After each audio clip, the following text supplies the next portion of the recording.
Hey GreatDrams, hope you're doing well. We're going to hit the second one in the Glen Moray Spirit of Speyside 2020 release, but released in 2021. So Chardonnay Cask, 16 years old, distillery edition. So it's a distillery exclusive. 85 quid a bottle. As you can tell, I've already tried it, but I bloody loved it. On a wonderful Instagram live I did with Ian Allen, who's the absolute Glen Moray gem of a man up there. We have very mutual football love as much as we do whiskey love and amazing chat as well. I've always been a big fan of him and Glen Moray and everything they've ever produced, so all good fun. Cask number 7,670, bottled at 58.9% ABV. Chardonnay cask. Now, I was telling Ian when we did our Instagram live to talk about these whiskies that I'm not really a Chardonnay drinker. I don't really drink white wine. Only really big meaty reds, and even then it's only like once or twice every couple of months really. It's not that often. But as much as I love it, I just never think about it because there's lots of gin and whiskey in my life, so you know. But Chardonnay in a wine is very different to Chardonnay casks helping to mature whiskey. Now this is a full-term 16-year-old single cask, single malt Scotch whiskey from Speyside, from the Glen Moray distillery. That's full-term maturation. That doesn't happen that often in a wine cask, so that is really something quite special. And the colour on it as well, I mean, woof, look at that. That is some decent colour. So no, kudos to those guys already on that front.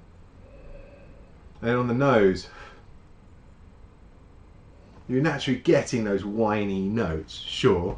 You're getting a strange juxtaposition of whiskey oaky and wine oaky, but it works in a really nice kind of sweet and mellow way at the same time. Still got that gorgeous toffee note coming through that we all love from Glen Moray anyway.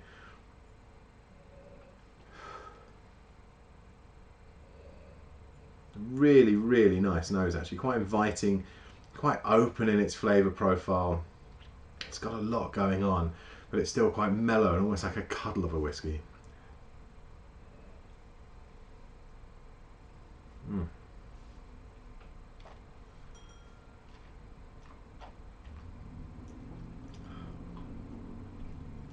Considering the high ABV, it's not a beast at all. It's a nice big whiskey, sure, but enjoyable, drinkable. There's some surprisingly sweet notes going on, especially on the kind of end of the palate to the finish.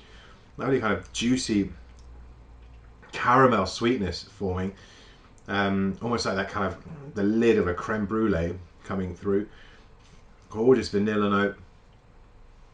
You do get that kind of wine character, but not necessarily like you would as I personally, as I said, don't like Chardonnay.